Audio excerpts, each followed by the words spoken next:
Next up on the Run That Back podcast, we got them light-skinned singing motherfuckers from Michigan. I know you ain't talking about who I think you talking about. Yes, I am. DeBarge, next up on the Run That Back podcast. What album in a special way? Let's get it.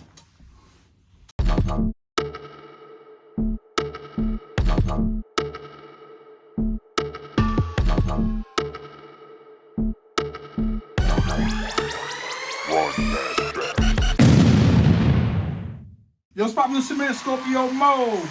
Boogie. And this is The Run That Back podcast. And today we have R&B, an R&B family, self-contained for the most part, I would say, right? This is correct. Self-contained R&B from Michigan, DeBarge. Oh man, what in a special way? This is the album, right? In a special way. This was their third album? Fourth? Okay. What year? Real quick. 1983. 1983. Hey man. Not to be slept on. This is we got some gems out of this. Even I put it this way. Some seeds were planted for a whole nother genre of music. Oh yes, and those seeds bloom like yeah. So and we'll get into that. Very interesting. Right, it just goes to show you never know. Like, but I will tell you what would help you, and people have to be conscious of. Producers and writers, mainly producers, is that melody is king. Mm-hmm. And those with those particular songs that we're gonna get into have melody is king, and you just never know. You know, jingle wise, melody is the simplest thing. You know. It's melody is simple, but it's hard. Yeah, catchy. Yeah, well, catchy melody. Yeah, right. It's funny because you know the nursery rhymes. Mm-hmm. You know, for kids in nursery school, and when you get scenes, you know, whether it's Barney, ABC. Whether it was all these things are melody driven, right? And one of the biggest indicators of a good melody as a producer, and even an artist writing, because it could be vocal melody as well, mm-hmm. is if you're producing something, let's go for the producers and writers. If you're producing something and the door is closed, and maybe you're 10 feet away and you can faintly hear it, but you hear the melody. Mm-hmm. And it's seeping through the door, and it's like, because a lot of songs, writers, producer will be in one room, studio A, writer B, studio B, walking by, going to the bathroom, and you hear it. Like, what is that? I was gonna say, you go, what is that? And then you backtrack. A lot of songs get done this way. Yeah. Yo, you doing? What's that? It's just something I'm working on. Sit in the session. Yo, what you think of? A lot of songs were done this way, I promise you. So melody is king, man. As a writer too and producer, and sometimes the writer leads the way and the producer comes back and plays over top of that and it becomes the melody. So I just wanted to put that out there. I'm sorry, y'all. I know. Also, to add on to what he says, not only is melody king, but groove. Oh yeah. This album, and that goes to you producers. Producer wise, this album got some groove. Yeah. And there's a lot of stuff on here that ain't been tapped. You know, maybe more grooves than melody at this point when we're talking about that, right? Yeah. I think with this album, a lot of stuff works hand in hand. With each other. But like we always do about this time, mm-hmm. The year was 1983. No. How do we get hit to though? Which one we do first? It's got the year. It's the environment. So it's 1983. Thriller dominated 1983. It was still breaking records. It did. Madonna emerged as a pop star. Prince released 1999, late in 82, but it exploded in 1983. David Bowie dropped Let's Dance. Like I said, DeBarge released this album. Lionel Richie's Can't Slow Down which was a monster, mega, was released changed in that man's life. 1983. Yes, he did. We're gonna get into that too. There's a only- reason why his life changed. His life was changed and somebody changed it for him. There you go. From a hip hop perspective, breaking and rap was growing. Buffalo Girls from Malcolm McLaren was released. Beat Street was filmed in '83. Right. And didn't come out till '84. '84. Also, Wild Style Oh. was on. Real quickly, movie-wise, Return of the Jedi and Flashdance, which was filmed in my hometown of Pittsburgh, was out. What's the name we're in that too? Rocksteady was in that as well. Correct. Scarface was released in 1983. A Christmas Story was released in '83. Also, A-Team came out in 1983, which led to Mr. T's "I Pity the Fool" being a very popular catchphrase. Video games were strong as well. Also in fashion, Michael Jackson's Red Thriller jacket became a big global fashion icon in the club. For that in the club. Also, finally, Sally Ride became the first American woman in space. Compact discs were introduced in 1983 as well. And finally, the Cabbage Patch Kids. You might remember, since we're in that age range, if you didn't have one, if you were a young lady, you might remember your mother or father getting into scraps at local malls or Kmart's over that particular toy. But now we are going to get into DeBarge, and how were you introduced to this musical thing? I don't know. I felt like it just dropped on me. It really did. I just remember them playing it in the projects. Now, what do you remember them playing? Because it's not how were you introduced to this album. It was crazy, because that's what I'm trying to think. It was all coming at one time. Pause. Because I really wanted to say it was. I like it.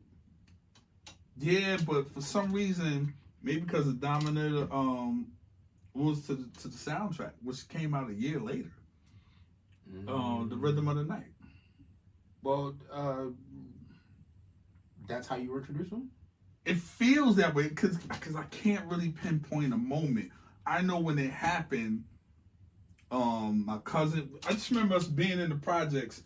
Even the toughest dudes was feeling them. Like, it was one of them joints. It wasn't like, yo, I can't let nobody know I like this. For what I've seen, no one cared. It was singing the songs, and I would love to pinpoint a moment, but I really don't know. It all came that 80 for me, that 83, 84 year was so intertwined. I felt like a lot of seeds were planted in 83, but came to fruition in 84. That's what it feels like to me. Because you gotta figure, Purple Rain came out in 84, was shot in 83. So things of that's one of those 2 decades where it really felt like some cases it's hard to tell when it started and when it stopped. So to be honest with you, I know it was in that pocket because I remember hearing the songs before The Last Dragon, which I'm pretty sure was made in 83 because it came out in 84. I really can't pinpoint it. Yeah. I remember I like it. I don't vividly remember when or where, but I remember I like it. And I also used to spend summers up in Detroit with my what up, though? Detroit. And RIP my cousin David, who just recently passed away, who I used to spend the summers with. But yeah, I remember I like it. And then, you know, I was a kid then, so I don't remember anything. And then I'm gonna tell you something I do remember talking about it. And this had to be 83. I remember they were singing something. I don't know if it was from Motown, and they were singing on stage, on TV. And my father was like, Elder DeBarge was singing. My father, yeah, he's built like like an itch. Built like I was a real manly man. He ain't play that. He was like, man, he's built. He just said it. I don't know. Yeah, he's built like a bitch. My father said this. He's looking at El DeBarge's. He was just so thin. And back then, you had like the chino pants. When it came in, tapered at the bottom. He was like, yeah, he's built. I was like, what? I had a joke, but I refrained from the business. So we're gonna get to the history of In a Special Way. So this was actually a correction to something that was just mentioned a little while ago. This is their third album, not their fourth. This was their third album. The history behind this album was their sister, the only female in the group. Bunny, shout out to Bunny. Yeah, shout out to Bunny. Bunny revealed that the group was given complete creative control because Berry Gordy liked their sound. Why do you think that is? I have an opinion on that, but but why do you think that? From what this states is that Berry Gordy liked their brothers. He liked their brothers band Switch. Right. Who was signed to Motown, which prompted him to sign the pop group. But what a lot of people don't know is that this group was actually a gospel group at first. They were actually a gospel group. I didn't know that, but I knew Bunny sung gospel. Yeah, so they were actually a gospel group. Her siblings changed to performing secular music because gospel label didn't know how to market them. So after they moved to LA, they signed to a small label called Source Records. Bunny didn't like it. She asked the record company CEO to let them out of their contract. He did that. Their older brother, Bobby, who was in Switch, set up a meeting Rest in peace to Bobby. Yeah, set up a meeting with Jermaine Jackson and his wife at the time, Hazel Gordy, to sign with Motown. Jermaine was also responsible for bringing Switch to Motown. Due to them still being signed to Source Records, they couldn't.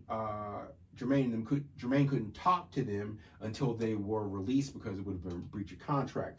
After waiting out for them to get released from the label, they met with Jermaine and were signed to Motown. They were signed in 81, which released their debut album, The DeBarges, which had I Like It on it. Actually, it was, I'm sorry. They were signed in 81. They released DeBarge. That album failed to chart. So then they released their second album, All This Love, which had I Like It on there. And then that led to this album, In a Special Way. This album took a few months to record. Well, why do you think they let them be self-contained? Well, because in my eyes, they were already a group. They were already producing themselves. So they already had a track record of being self-contained. Which also... Because that was a thing for Barry's. Well, in the beginning of Motown... Go ahead. They didn't really... That wasn't a thing of theirs. Their really first experiment... Stevie Wonder a little bit. But they're real, as far as someone being an adult and handling their own stuff and returning in the album, was really Marvin Gaye, what's going on. And they didn't know what the fuck. He didn't believe in it. Barry didn't believe in it. I mean, we all know what happened with that. And to Barry's surprise, I mean, it took he didn't believe in it, but he put it out and he rolled the dice and won. But I think at that point, Motown, talking about DeBarge at this point, they're in Los Angeles. I don't know where Barry's ear was. I think it was, he wanted, Barry was very known for, he wanted he loved black audience, but he wanted America's music, not just black music. Right. He wanted America's music. And there was a particular shine that Motown was known for giving their artists. There was a meticulous way, and there was a way that their music was produced. Right, they had in-house productions, and some of these guys went on to do great things. Whitfield, the Funk Brothers, but I think Barry himself because it wasn't any true A&R. They were just really writers and the collective of the staff, but it wasn't no really A&R. And the A&R's ear's supposed to be to the streets, but he got these young guys in there, and they be like, "Yo, this is the sound." And a lot of times Barry was reluctant, you know. And, you know, whether it be Whitfield and going on doing his label and having great success with Rolls Royce, so on and so forth. You know, early with Motown, but even experimenting then with the psychedelic sounds, with Temptations, and, you know, he trusted them, but this guy really, he's young. He really kind of like Puff. You know, you can't really, it's hard to contain that type of talent. You really got to give them the freedom and let them go. Right. You know what I mean? And I think that, to me, that's one of the things that happened. So get it. But I just think sonically, where the music was going and their sound fit America then. They're coming out of funk, per se. Right. And they got this, it's sweet. And it's not offensive. It's cool. I think it's just coming out of, there's a pop sound to it, and you know the 80s was very popish. So you had your soul music, because it was R&B / soul. You had your pop music, and then you had your hair rock bands, your classic rock but you bands. know what? Now what just coming to mind? Know what else you had? Was super popular, because now you got your Hall and Oates. Now that's you got your, no. I'm gonna go somewhere with it. I got you. You got your Rick Springfields. You got the you even got Billy Joel. Got soft rock, which was which was huge. Yacht rock. So you see what I'm saying? Definitely. So at that time, to have a black version of that. But still kind of hit, you see what I'm saying? And because now we're talking about the angelic sounds. So what would be the black version of that without singing too hard and coming off R&B, but not being so, you see what I'm saying? Where do you find that medium? So to me, I just feel like, because you said 81, that's soft rock era. Yeah, well, like that whole from 81 to 85, maybe, where you got you got like Christopher Cross, Kenny Loggins. This is what I'm saying. Kenny right. Ambrosia. But look, Ambrosia. Yeah. No, but I'm gonna tell you somebody even soulful that kind of dumbed it. I shouldn't say dumbed it down. That kind of, I think she got it, and then she had the movie to go along with it, and it blew up. Denise Williams, Footloose, on the Footloose soundtrack. Let's hear it for the boy. Yeah. Now, Denise Williams, this is Silly of Me. Now, and all that soulful stuff. Yeah. Coming out of the 70s and the 80s. But now here it is, it's 83, 84. You got Footloose. Let's hear it for the boy, which was a huge record. That and Kenny Loggins, right? Right, because Kenny Loggins had Top Gun. Right. But, I mean, then you had Footloose, Dirty Dancing. You had all of that. But imagine a black person getting a hold of that. Right. So you got that. You got Ray Parker Jr. You see what I'm saying? So it's the space where some of us can get in with this sound. Yeah. You know, it's not to mention it's soft R&B-ish, if that makes sense. I got you. So yeah, it's very soft. It's very soft R&B. It's very popish. It's pleasing not to overly the ear. Vocal, like where it's like it's catchy. It's somewhat like Bobby, Sue, and Jane can turn on the radio and there's a nice melody that you can pick up and sing along. And it's a kinder, gentler Negro singing. It's a more white friendly R&B. And to me, to get back to it, I know we got off track, but to me, I think that's why. I think that's what he was going for. Not soft, but on an R&B level. Right, and not to mention, because Lionel was like that. Not to mention, Motown, they had the Jackson 5, right? Mm-hmm. So there was a family act, right? And it was for that decade. So now Barry Gordy sees the 80s, that pop sound coming around. There's another family coming around. Because by the time they got out, the Jacksons had left. Yeah, the Jacksons have long been gone. They went to CBS. They went to CBS, right. Michael went and they couldn't use the name Jackson 5. Exactly. So they had to use the Jacksons. Right. So I think Temptations had left by that time as well, if I'm not mistaken. Or shortly after. You know, but they're still around, but not. So not imagine heavy. having that family. Right. So now you got a family self-contained at this point. Self-contained. You got a family act, and again, you have a person in that family who's basically a superstar in the making, with DeBarge being the lead singer and main producer of this group. So now it's the 80s version of the Jacksons, but maybe not as big. You got Barry Gordy going like, I think I got a second chance with a family act and a lead from that family act, being a superstar. I'm going to take my chance on that. So that's what occurred in my eyes. That's what occurred with DeBarge. Not to mention, light-skinned leaders at the time, very falsetto heavy falsetto from not only L, but from his brothers. But just, I think in that whole, with the young people at that time, not the older people, but the younger people, because you can even go with Menudo.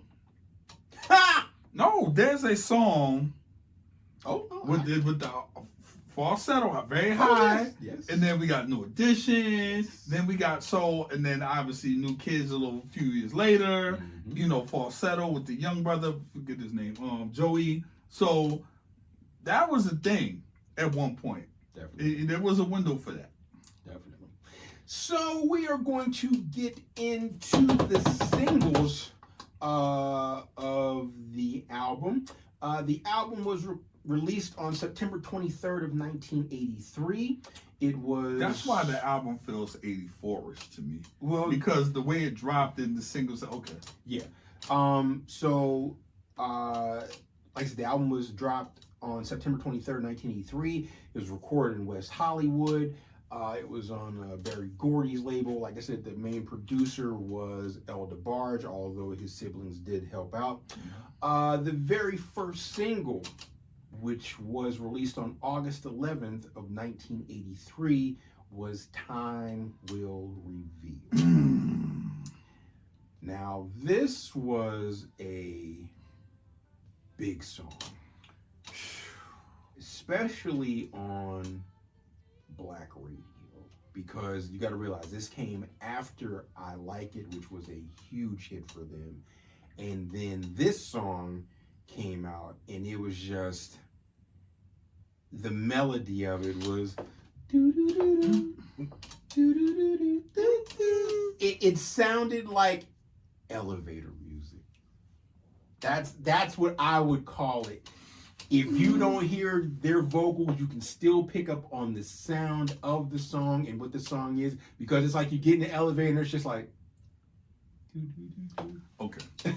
Here's and you're 1,000% right. You're 1,000%. That's what I think. But this is when I called you to listening to the album. Right. This is where this is the song that got me first. Okay. And I was like, see. Okay. I know where I you're going. could not help but to think New Edition could honestly this could have easily been. Ralph could have easily done that. And you know where you can hear it from? Their second album. New Edition's second album sounds like this album. There is a lot of songs. It's that sound could have easily been a New Edition record. Easily. That's one of them. And Not Lost in Love. I'm trying to remember the New Edition song. I meant to play that album because I was like, man, there's about 3 songs on here that sound like New Edition records. I don't disagree with you, because understand at the time that was the sound. And when was Candy Girl? That was Was that 83? Was that 80? In between 81 and 83, right? Yeah. Okay, so that's in. But they didn't do it like you don't hear it then. But on that next album, Mr. Telephone Man and all of them, it's on that sound is on that album. Well, yeah, because then you got like Ray Parker Jr. writing for them and all of that. So time will reveal. From a chart standpoint, it went number 1 on the Black Singles chart because R&B chart wasn't created by then, but it went number 1 on the Black Singles chart. Who wrote that? L. DeBarge and Bunny. But Actually, it was Bunny, L, and Bobby. I can hear Bunny, just her style because of other records she did. I can hear like on the bridge. I can hear where because she just based on other songs that she's done, and when she's done even the whole song. But I like she did that. A lot of people don't know that. Yeah, she did, and L is not singing lead on that. A lot of people think he is. On which one? I like. Oh, okay. But yeah. Yeah, so this was number 1 on the Black Singles chart, and it was even top 20 for the Billboard Hot 100. I got a question for you. If Black Radio gets a hold of it first, does the Z100s of the world want to touch it? Think about now before you answer that, just think about that for a second. If Black Radio already puts a hold on it, to the big stations, pop stations, even want to touch it. Now, I know it's the other way around in some cases, but think about that. Think about that.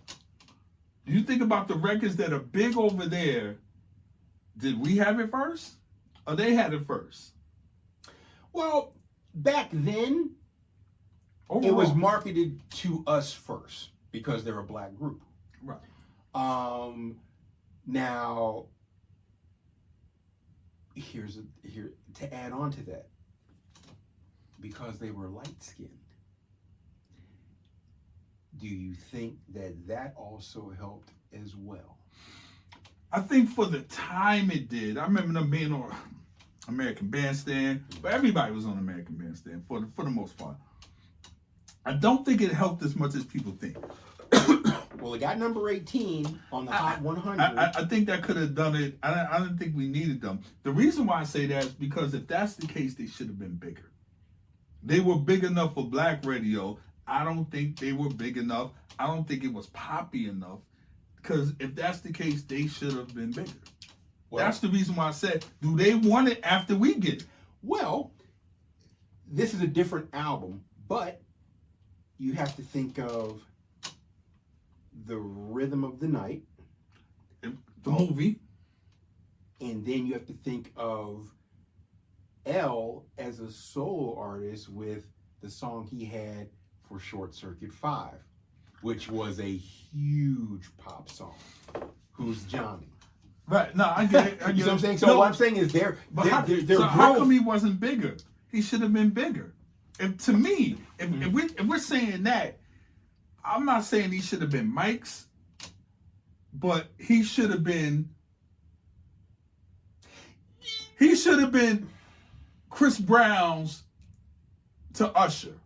He should have been bigger than that thing. If we saying, and maybe because he didn't dance, I don't know. I was just gonna say that. Now, hell of a writer, hell of a producer, but as far as entertainer, he wasn't giving you the singing and the moves. He could play. He wasn't. But that's why I said he could play, he could write, he could produce. But that doesn't translate to me going to buy a concert ticket. Nigga, you just described Elton John. Yeah, but Elton John is... But if that's the case, we entered a new generation, and maybe that's not what they wanted. Because now you got the Madonnas in there, you got the whole England with the Boy Georges, the Duran. No, what was the other before he went solo? George Michael. But before he went to solo. Wham. No, that's what I'm saying. Everybody just named got their ass up and did something. Right.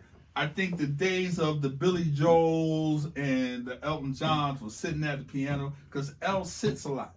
And people don't know he's super talented. I'll tell you the DeBarge story too. And he's, you know what I'm saying? Yeah. I don't think once they started doing that, the entertainer thing, it kind of changed a little bit. Where you had to get up, unless you were a crooner, where you didn't have to. Right, where unless you were like a Luther Vandross. Crooner. Which the success of this record got them an opening slot for Luther Vandross' tour of 1984. For them, man. They deserved it. They was super talented family. Yeah.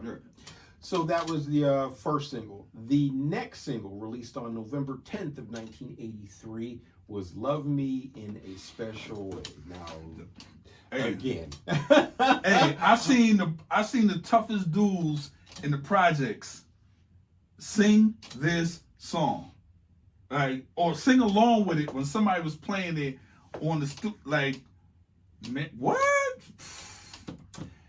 Also, from a chart perspective, Elle wrote this song, also helped produce it. It reached number 45 on the Billboard Hot 100, number 11 on the Black Singles chart. Also, the harmonica solo on this was done by none other than Stevie Wonder. Yeah, I don't know how you can't hear that, but yeah. Yeah, definitely. Hey, also, so you don't hear Ralph singing this song? He might not have the vocal range, because I don't think Ralph is a natural, or it's not as clean. I hear him singing it. I hear Ralph singing it from their Candy Girl days, not the second album. No, the first album, not the second album where they're doing Mr. Telephone. I mean, you don't hear it? No, I hear him when he's like a little kid. I hear that voice getting away with "Love Me in a Special Way." I don't hear, them while they're going through puberty singing that. That's what I'm saying. But yeah, I hear that. This song was also covered by IMX, Tamia, Kimberell, also sampled by AZ. I don't want to hear none of that from none of y'all. The AZ joint was cool, but I'm saying singing wise, like, come on, son. I'm just one of those. It's just certain things, man. I not to say that somebody can't do it, but at that time, none of y'all had to, like, come on, man. No disrespect. I'm just saying, But there's some songs that only one person, that it only sounds good coming from one person. But you really gotta be like, the people that did it at the times that they did it, I can't see it, man. You could shock me, but I just don't think you had the chops for that to sell that, man. Woo! Hey, man, I'm going through the words and the melody in my mind. Like I said, I've seen the toughest dudes sing along to that, try to hit the high notes, and it's just one of those records, man. This is when I was in this is before I got corrupted. Like, this was a woman would have had me. This is before, I got turned out and wound up being wild and not giving a F. But this was one of them. Oh, man. This song was originally intended to be a gospel song, from what Bunny DeBarge said. Can you hear it now? Oh, as soon as you said that, I didn't know this. This is my first time hearing it. As soon as you said that, you get it, right? I get it, and you know why? And the second thing that came to mind was music's love.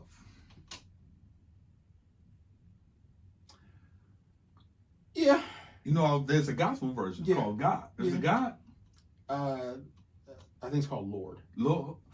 Because Lord replaces love. Yeah, I get it. But I also get how it could have been a gospel, because if you listen to it, as soon as it comes on, the piano riff is very gospel. It's very gospel. It's very churchish. While y'all asking what's the problem with R&B music, they took the church out of it. You got out of church. There's no more that church feel in R&B music. We got away from that anyway.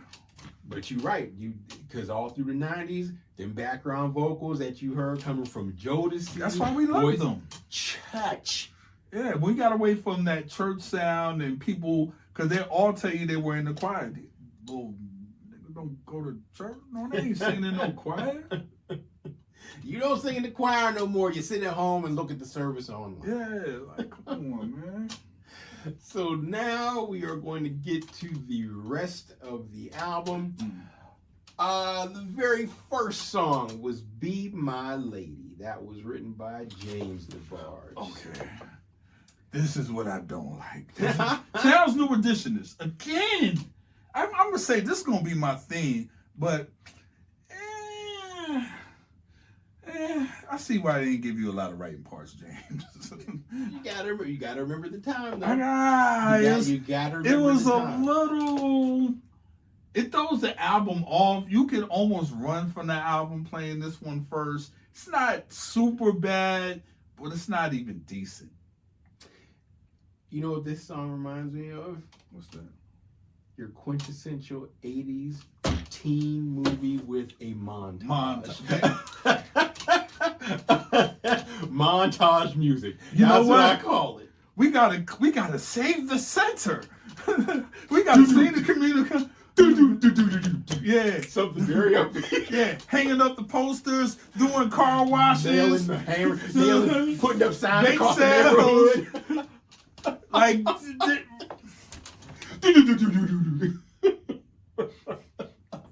electronic drums. Yes, 1000% montage music. The next one.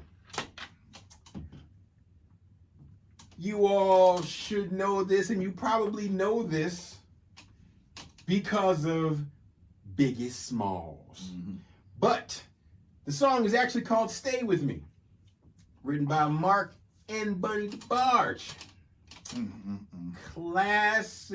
Classic song. If you actually take the time to listen to the actual song and not the sample that was taken from it, it is a very good R&B song. It's an 80s R&B song, but then the background vocals. Yes. It's like, yo, man, woo. You could tell there was some thought put into this song and how it was arranged. This song is just, it's a feel-good song.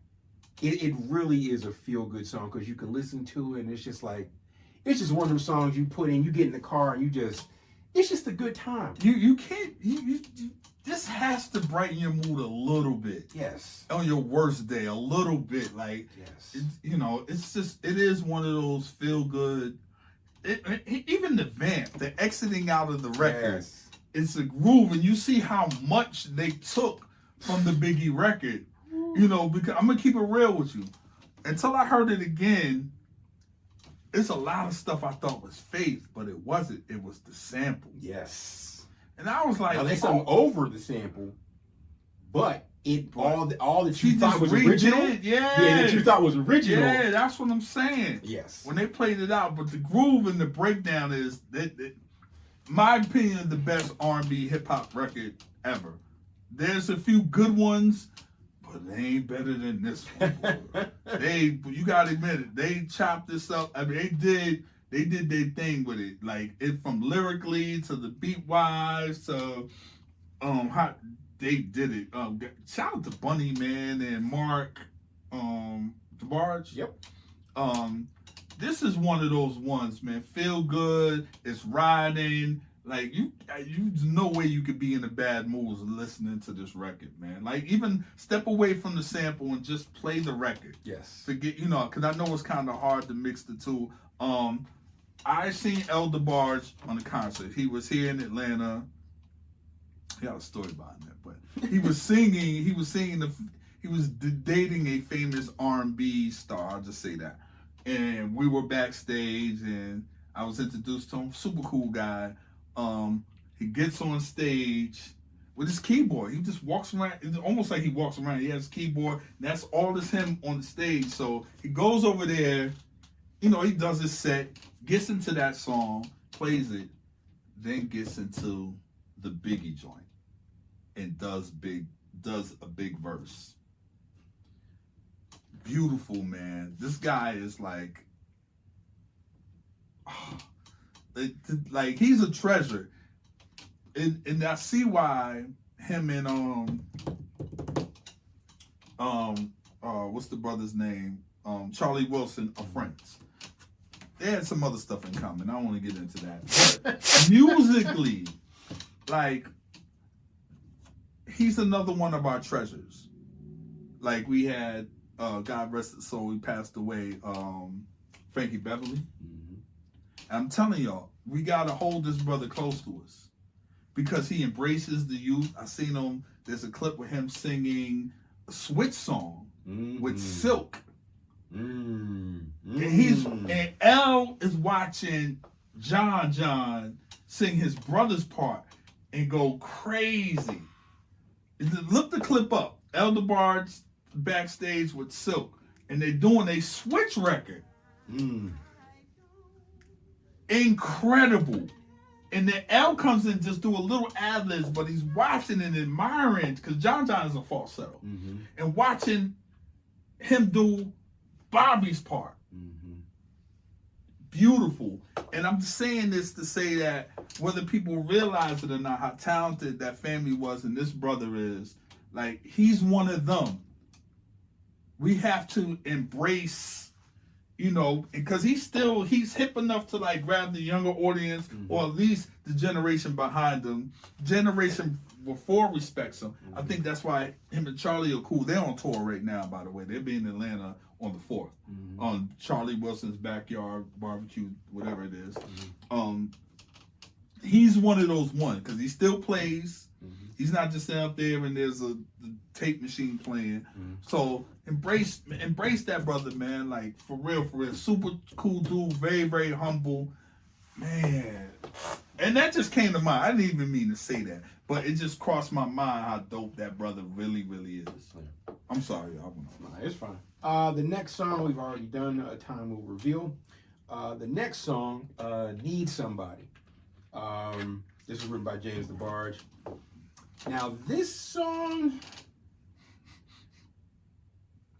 let me see if you're gonna say it.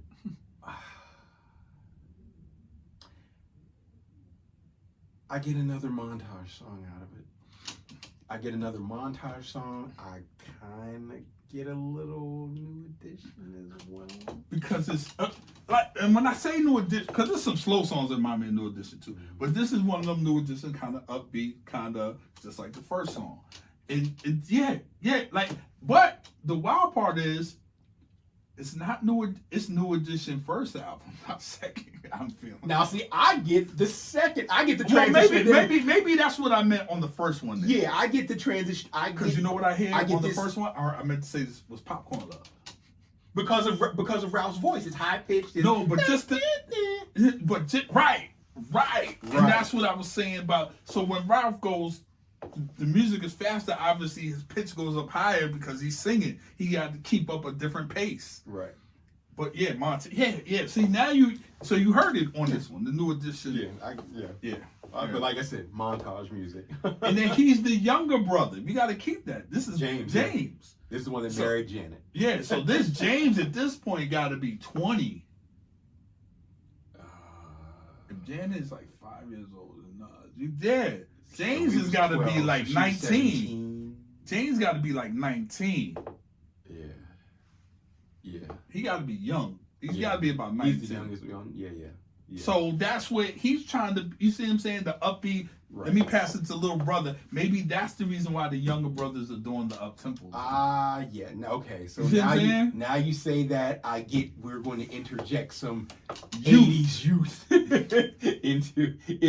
I got the slow jams. You bring the up tempos. They failed, by the way, just so you know. Greatly. They failed, by the way, but Well, greatly. The next one is "Love Me in a Special Way." We've already gone over that.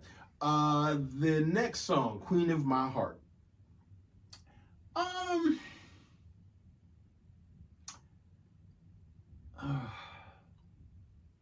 not mad. That's what I'm saying. I'm not going to say I don't. I'm not going to say I don't like it. It's just, again, it's just a. Again, montage music for me. It's just 80s. It's just 80s movie music. But think about that. You say 80s music of movie music, right? It was all about boy meets girl, problem, boy gets back with girl, figures out solution, all love, all good, right? There's no breakup songs on there. There's no heartbreak songs on here. It's all It's all love. It's all like love, but there's just no, like, you're right, there's no breakup songs on here. No, they're not.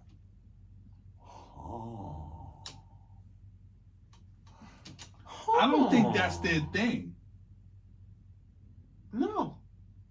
There's no breakup. There's no I lost. You know what I'm saying? It's all celebration. Because you got to think celebratory. Think about this. They used to be a gospel group. Their only version of loss, from that perspective, would be death. I was about to say that. I didn't want to get that deep, but yes, that's right. You know, wow. But just think about that. Like, if you're coming from, you know, you want to, I don't say you want to cover all gamuts, but it's like Mary. Like the 90s, I think that's when it started to be a separation. But then again, you got something like New Edition, who is technically maybe slightly younger than them. You know, well, at least Bobby anyway, right? I think the only break, Leaving You Again, I thought I'd tell you, man, I know how you must. Second album. That could have easily been a DeBarge record. I know how you must feel if this love's for real. Child, I'm in popular demand. You see what I'm saying? Yeah. That could easily been. Right. I'm Lost in Love could have easily been a DeBarge record. Yeah, it could. You see what I'm saying? Yeah. You see what I'm saying? Yep. Think about that. But think about how confusing that would be if you got a girl in the group, but he's saying this, but there's a girl in the group. Right. So you have to be very mindful of, like, who is he singing to? Yeah, because you can't have a girl singing about this type of stuff. And maybe that's the reason why they didn't do the breakup song. Also, it was all love. Especially if she's writing, you can't be a girl in the group and having guys sing about this turmoil. You could, but it wouldn't necessarily make sense. Right. The next song, Baby Won't You Come Quick. Now, I'm not necessarily a fan of this song just because of and if this is the correct one I'm thinking about, it's just, it has a weird timing. No, this is the song. Okay. Because it sounds like it's on. No, it sounds like when you told me and then I got to the record, to it, right? I hear what you were saying. You know what it is? It's not the ending. It's how they started off. They end on the one. They end it right, but they don't start it on it. Yeah, it's just that's why it seems like it throws it off. Yeah, it's just like a weird. It seems like there's a weird time signature. Yeah, no, the delivery, like when they enter the line, they don't come in on the one. Exactly. But they ended on the one. So that's why I was like, at first it's like, is this off? But then it comes right back on. Right. So who wrote that? That's interesting. DeBarge and a guy by the name of Bruce Fisher. That'd be Bruce Fisher's idea. Yes, I would. And then L just changed the words up, use his flow. Yeah. Because that's the only thing I could, because when I listened to it, I was like, but it ends right. It feels off, but it ends right. And I was like, because they don't start it on the one with the beat drop. They don't start. Yeah. The next song, I Give Up on You. This was written by James DeBarge and Billy Preston, which is wild to think that Billy Preston wrote on Who was in that session? That's weird. Yeah, I know. That's wild. And it was recorded at Billy Preston's house. Which is even more weird. But If you know anything about Billy Preston, I suggest you Google him and do it. I had a joke, but I shall refrain. I wouldn't have went over his house to be caught. It might be a thought bubble. Anyway, you need to be in a commercial studio with that book. What? Nigga wasn't always playing organs. But in any case, the very next and last song, A Dream, written by Bunny DeBarge. I love Bunny's style. Y'all should know this from Tupac to Blackstreet and any other hip hop R&B person that sampled this song. Even the intro.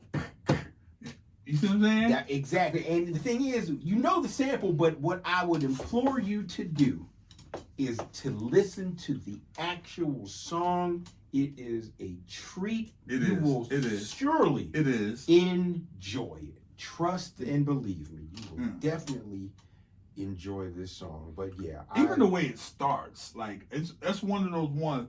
And believe it or not, you can get more than one sample out of that. Oh, even the drum pattern, like this album, period. It's to me, it's some hidden gems that technically weren't used yet. Hopefully I give you guys some ideas to go over the album. There's some stuff in there. I was like, ooh. Unless somebody did it and I don't know. I'm like, ooh, like DeBarge had grooves. Like, please do not sleep. Yeah. This was their, as I stated before, this was their coming out party. This was the album that cemented them into hit making status, which allowed them which propelled them to do other things going forward. That's the reason why. It's probably the reason why that next year they got the lead single off the Last Dragon soundtrack, Rhythm of the Night. By the way, for those that don't know, it back to the pop. Like what we're talking about. You just think about that. Because it was sonically it's a little different than what they were used than they normally do. Yeah. Think about it. Go back to their gospel roots. No.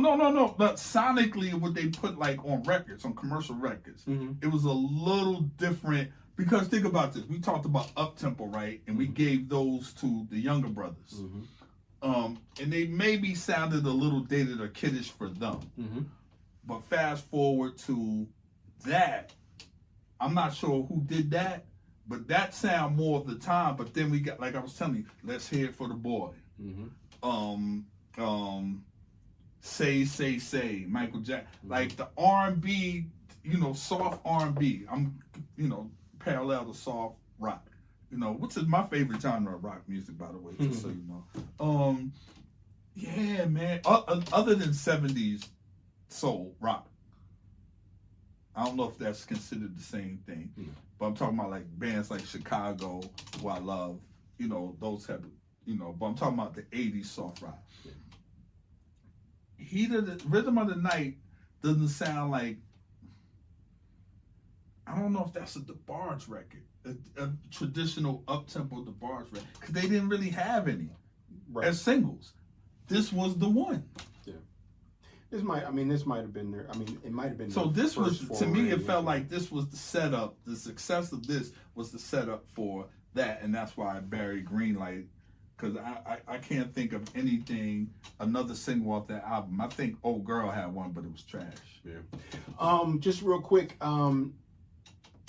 They did use some of Michael Jackson's musicians. If you know, these names will sound familiar to you.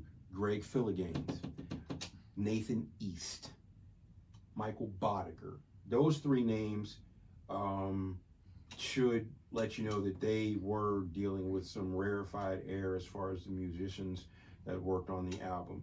Also, real quick, some critics. Some critics' words. Los Angeles Times said that DeBarge conveys an innocence that's rare in 80s pop music, and that's something that I thought about as well. It's like there's an innocence in their music. Meanwhile, there's a lot of cocaine involved. Sniff. Meanwhile, that's the sound that was meanwhile familiar to a lot of people's ears back then. The Village Voice gave it an A+.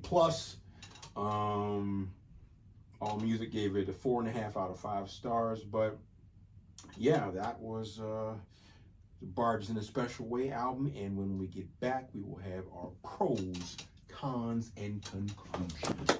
All right, folks, we are now ready for our pros, cons, and conclusions for DeBarge's In a Special Way album. Mo, what are your pros? I would say this: you got to give it to record labels. A lot of times they are picking the right singles, and if they're not, it's for a reason, because they want to sell the whole album. Mm-hmm. They did right by the singles. Bunny's writing does not get enough credit. I think her and Elle combined are a great duo. That might be the LA and face of its time, or the Jimmy Jam and Terry Lewis. More from a writer's aspect, Ashford and Simpson. But nah, if Elle is producing, then you got Jimmy Jam. I'm just talking about from a male and female. Oh yeah. That that's another male and female. I forget who. I can't recall their name at the time. But yeah, it's that kind of thing.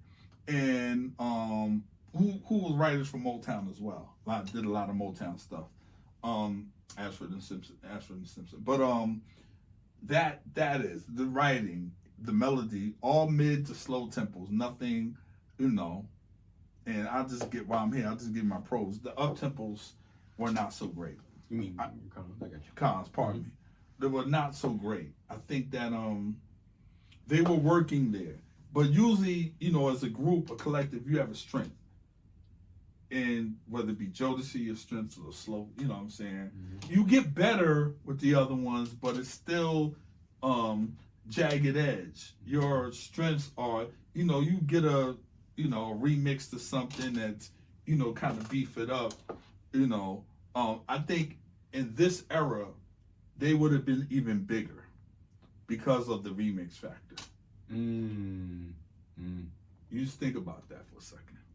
In this era, or maybe that's doing a little too much, in the mid-90s, if they were out and they were remixed, they would have, you see what I'm saying? Mm-hmm. I think they would have tore the roof off just with their songs. Imagine remixing, because that's all One More Chance is. My Biggie is a remix of there. So imagine I Like, which everyone takes. Exactly. Salt and Pepper, Teddy Riley, that's one of his favorite joints. He incorporates that in every other rap he does, on R&B singles. So it just goes to show their influence, as songwriters. And I want to say Eddie and Teddy worked together before. Don't quote me on that, though. But that's my pros and cons. What are your pros and cons? My pros are the singles that were released. Basically the same thing as you. The singles that were released, also Stay With Me, A Dream. Like I said, I get the idea, if our assumptions are true, with letting James, those are my pros. The cons are, the up-tempo. If our assumptions are correct, I get trying to let your little brother write stuff because he's young, he should have a pulse on, up-tempo stuff. So I get it. That doesn't necessarily mean that it will take off. But also back then, there was 9 songs on the album. We were shorted. I felt like, but that's that was the record industry. The record industry wasn't paying you for more than 9 songs. Anything after 9 songs was. Then they moved up a song a couple years later. And then once they found out you can charge a double album is 2 separate albums, it counts as that. Then that's where those double album stuff come in. But. I definitely think they should have released Stay With Me and A Dream. I really think they should have released that. Now, don't get me wrong, I know the slow jams, like I said, the slow jams got them on tour with Luther Vandross and, got them national But they status. were just so young that they needed, to me, on tour, at that time, being as though they are who they are and their sound was their sound. They was touring with Fat Luther though. Fat Luther. Yeah, okay. but who younger? I still think that was a little older for like who could you have put them with? Older for them. Yeah, like who could you have put them on the with you? Rick James, Prince. These were the guys that were at this time. Who could you? Atlantic Star. Like who could you have put them on? Who could they have gone? New Edition. Even New Edition would come in and would have. You know, they were opening up for Rick James. But also, New Edition back then were doing shows in the middle of the afternoon. Yeah, but this is what I'm saying. So I just think the space that they were in for their age was, when you go on the road, it's tough. I think they would have done more if they were, they might have came out a year too early. Yeah. Because imagine them in the 88 and touring with Guy, and that would make sense because of the age thing. Levert wasn't out yet. Who could you see what I'm saying? They were in a tough space. They might have went on tour with like the OJs. Like what I'm saying is a group like that. Because they weren't not like because they weren't dancing. That's what I'm saying. But it's just the space that they were in. It was like what bill do you put them on that makes sense? Yeah, that is a weird space. So I think, they would have had, in my mind, you would have been doing a lot of spot dates. They came, right. I think they came out, they were a couple of years before, it's tough. Timing. Because even hip-hop wise, they weren't on bills yet like that. They were throwing it with Confunction and didn't like it. Because you understand, we're coming out of we're in the band era. We're not even coming out. We're still kind of there. We're kind of there, but we're coming out the funk in a more synthesized sound. So like I said, there's Lakeside, there's Atlantic Star, the Midnight Stars, the SOS Band. But that still feels like, you gotta understand, hip-hop is coming. Yeah. Run DMC dropped 83, 84. Yeah. So hip-hop is coming, and then you got, even those hip-hop groups that came out were opening up for these older guys. Yeah. So I just think show-wise and bill-wise, if they were on a slightly younger demographic, then they probably would have sold more records. To me. Yeah, y'all can chime in, and I just think it's kind of, they were in a funky space where do you fit in? Because the younger people are loving the sound, but who else you gonna put them on the Menudo? Who you gonna put them on the bill with? Yeah, because the album went gold. I would have went, because you go on the road to sell the album. Let's be clear. That's the reason why. Now, if you're going on without the label, but that's the reason why the label gets involved, because the label only gets involved to sell units. You get your money, but they use that to sell records, and they put their money behind it. So I just think they're in a weird. Johnny Gill, Stacey Ladders. It's just a weird space. You could do clubs, but how do you do tours? You can do spot dates. That's what I'm saying. They had to have done. Imagine them, Guy. I just think they're about 3 years too early, maybe 4. I think they would have been bigger in 87, 88. The Jets. It was like, Yeah, but here's the thing. The Jets, they danced. They performed. Yeah, but, I mean, for the younger crowd, because you know what it is? They missed that whole mall explosion. You know how they perform in front of the mall, going to the record stores, being mobbed. Yeah. They had that look, but they didn't have that. Even the Jacksons had that. Yeah. Kid, but you got to realize you had to be big enough to headline a tour, and they weren't that big. But I also think you have to realize that they didn't. Jacksons were that big. They didn't do that mall stuff because Jacksons did. I know record stores. I know they did that, but I think their age. I think the age. That's what I'm saying. So I just think I don't know. I think they could have did it for their time, but they had to be big enough to headline it. They were big enough to open, to be a second act. But I don't think they were big enough to headline. Because if they were, then they could put the other people coming. New Edition would have been opening up for them. You see what I'm saying? Well, check this out, right? I just pulled this up. Bunny DeBarge. At the time this album dropped, she was damn near 30. She was 28. So that whole mall thing. So if she's 28, right? Then what's the break? You got from 20 to 28. If she's the oldest, right? Mm-hmm. James is probably 20. He's the youngest. 19, 20. She's 28, damn near 30. That's not like a teenage. That's not like a teenage thing. They're like, I'm not running. They're too wild for Prince. I'm just trying to think who could they go. Prince is two different audiences. Rick James, they don't want to hear like. I just don't know where they fit in on a bill or tour bill. Because you got Prince and Rick James and P-Funk weed. Because you got the extreme to you got weed and then you got cigarettes. You know what I'm saying?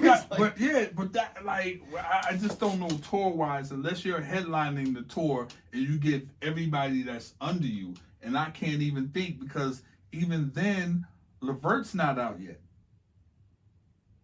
83. Yeah, no, not at all. You see what I'm saying? So it's like that's why I said the OJs. Who's under like who? That niggas is old enough to be father.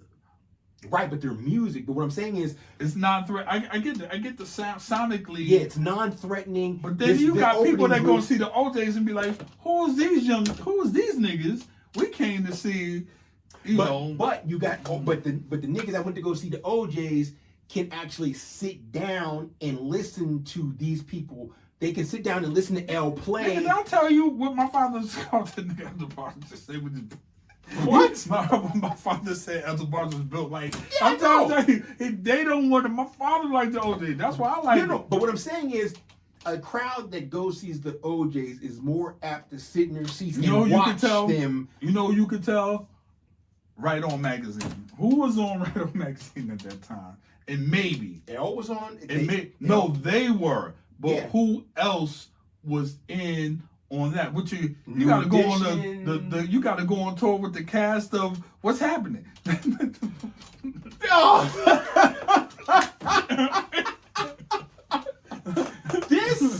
nigga said. Like I'm just trying to think. At that time in '83, who was on Black Beat and Right On Magazine? Who did Cynthia Horner have? Okay, that can tell you who the youth like. Listen, I'm about to let you know right now. Images from 1983. And what? Right On. Right. Okay. Fame, the TV show. Hold on. You on there with New Edition.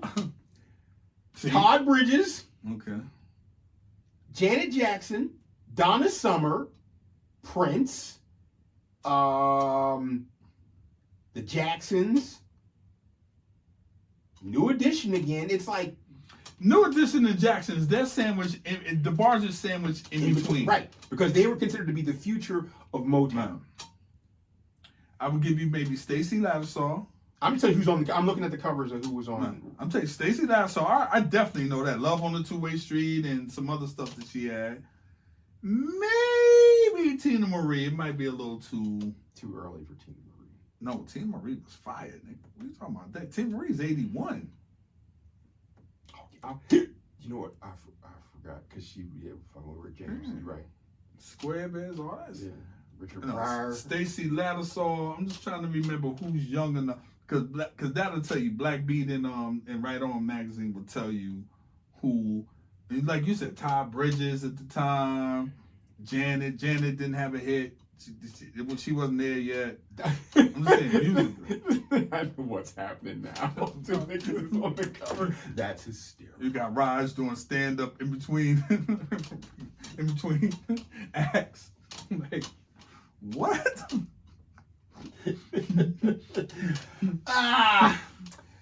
With that being said, folks, Jimmy Walker. Wow. Anyway, this is a wild thing. In any case, please follow us on Instagram at the Run That Back Podcast, on Twitter /X, the Run That Back Pod 1, on TikTok, the Run That Back podcast one. Please do not forget to like, share, comment, and subscribe. Huh? Switch? What about Switch? Let them know what we on Switch. Oh, Twitch. Twitch. Yes, Twitch. You know the Run That Back podcast on Twitch. Damn. You'll see behind this, you'll see what we're doing right now you'll see no edits, no skips. You'll hear all the wild shit in between. You'll see the cameras, all the other type of shit on Twitch. Like, share, comment, subscribe. You know. What did you give the album out of 10? I give it a strong 7. I agree. Yeah, I want to give it more. The Umtiples blew it for me, to be honest with you. The 80s montage music. We're not saving the community center, folks. No. It's a 7 for me, a 7 for him. He is Scorpio Mo. I am C Boogie. This has been the Run That Back podcast. Yeah. Run That